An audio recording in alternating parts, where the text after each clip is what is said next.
Yo, what's up mga kaibigan? Nandi na tayo magkwentuhan. Trending ang masamang tingin o stare down ni Lebron kay Kristaps Porzingis matapos itong gumawa ng business decision at hindi na tumalon sa dunk ng 40-year-old player. Tinambakan nga ng Los Angeles Lakers ang Boston Celtics sa score na 117-96. 24 points and 8 rebounds si Anthony Davis, 23 points and 6 assists si Austin Reeves, at 20 points, 14 rebounds and 6 assists si LeBron James. Matapos ang overtime win kahapon laban sa Clippers, tila ba naubusan nga ng gasolina ang Celtics sa game na ito.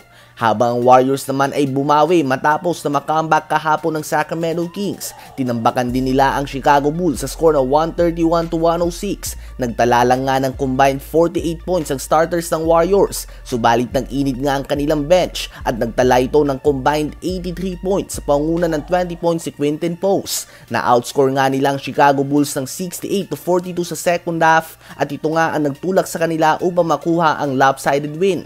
Habang mga kakaibang performance ay nagiging normal na lamang kay Nikola Jokic mga kaibigan sa 132-123 win ng Denver Nuggets laban sa Sacramento Kings, ang 3-time MVP ay gumawa ng 35 points, 22 rebounds, 17 assists and only 1 turnover on 12 of 19 shooting sa field. 21 points din si Christian Braun, 20 points, 8 rebounds si Michael Porter Jr., 18 points, 5 rebounds si Russell Westbrook at 18 points, 6 rebounds and 5 assists din si Jamal Murray.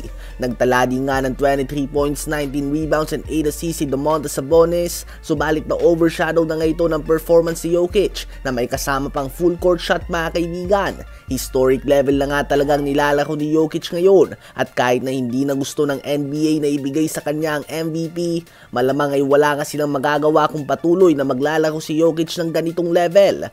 Nakuha naman ng Milwaukee Bucks ang kanilang ikalimang sunod na panalo nang tambakan nila ang Miami Heat sa score na 125-96. 29 points, 9 rebounds and 11 assists si Damian Lillard, 25 points, 12 rebounds, 4 assists and 3 blocks si Giannis Antetokounmpo, 21 points with 7 3-pointers si Gary Trent Jr. at 16 points and 8 rebounds naman si Bobby Portis. Patuloy na umaangat sa standings ang Bucks dahil sa magkakasunod na mga panalo na ito.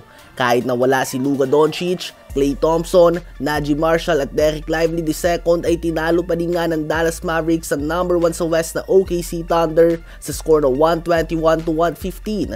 28 points si Spencer Dinwiddie, 24 points, 4 assists si Kyrie Irving at 22 points, 19 rebounds, 3 assists, 3 steals and 2 blocks si PJ Washington. Sa OKC naman ay 33 points, 7 assists si Jalen Williams at 31 points, 7 assists din si Shai Gilgeous-Alexander. Tila ba bawat talo nga ng Cleveland Cavaliers ay agad din na natatalo ang OKC, kaya naman hindi nila mahawakan ng matagal ang overall number 1 record.